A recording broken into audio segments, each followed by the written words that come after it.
What's up, guys? Welcome to Inside You, the College Sports Podcast. I'm your host, Xavier Audick, and we are here today to talk about former Louisville head coach Rick Pitino. Now, Pitino initially had kind of said that he was done with coaching, but in the last few days, he has changed his mind. He's now saying he'd be interested in coaching with an NBA team. Certainly a drastic change from what he was saying a couple of weeks ago. Now, what I find interesting about this is that with this whole pay-for-play scandal continuing to work its way through the courts, kind of play itself out, it appears that at this time at least, Pitino will probably be the only head coach to have been burned by it. Certainly he's going to be the guy that when we look at this, people will be talking about and how his legacy at Louisville was tarnished and how horribly the relationship there ended.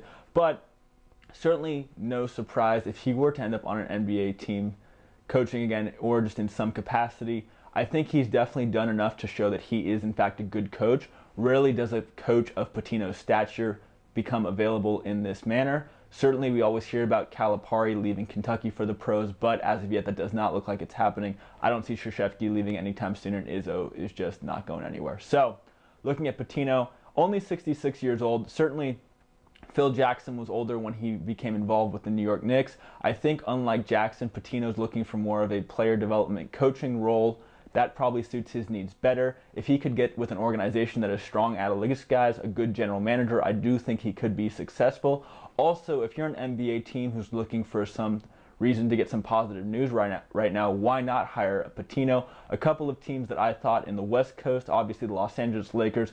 Keep in mind the Lakers are already struggling under Luke Walton. LeBron James has kind of made some comments recently which makes you think that he might soon be asking for a change at head coach. LeBron, remember, was rumored to have asked Pat Riley if he would come back and coach during his time in Miami. No surprise if he were to make a play for Pitino. The two probably know each other given Pitino's long ties to recruiting and just his overall kind of clout in the basketball world. Then another team in the West Coast would be the Phoenix Suns. They're definitely a young team, kind of in a constant rebuilding process.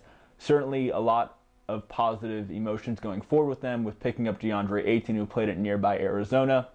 Would be interesting to see what Pitino and Ayton could do with a couple of other young superstars. And then in the Eastern Conference, two other teams that I think would be interesting. First one being the Philadelphia 76ers. Obviously, Brett Brown, kind of a big position right there. Certainly going to depend a lot on what the 76ers do this year.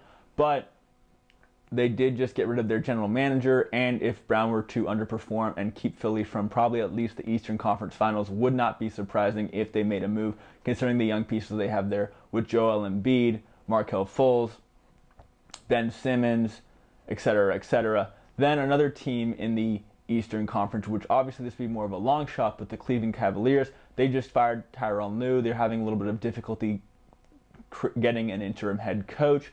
Would be kind of a smart move for Dan Gilbert in terms of it just might kind of bring the Cavaliers some notoriety in what is going to be a next struggling couple of years, and might be some pause press, just a smart kind of business move for Gilbert's team. So those are my thoughts. Who else do you think would be a good fit for Pitino? Again, I think this is way more plausible than him ever finding a college position ever again. With all of the new information that keeps to come out every day with Louisville and the ties between the shoe companies, I just think he's going to be persona non grata. But again, in a nice kind of structured role in an NBA team with a good general manager, a strong analytics department, I do think he could be a valuable asset. So would not surprise me if Pitino finds his way onto an NBA locker room sometime soon. Tell me what you guys think. Inside You, the College Sports Podcast. I'm your host, Xavier Audick, signing out. Bye.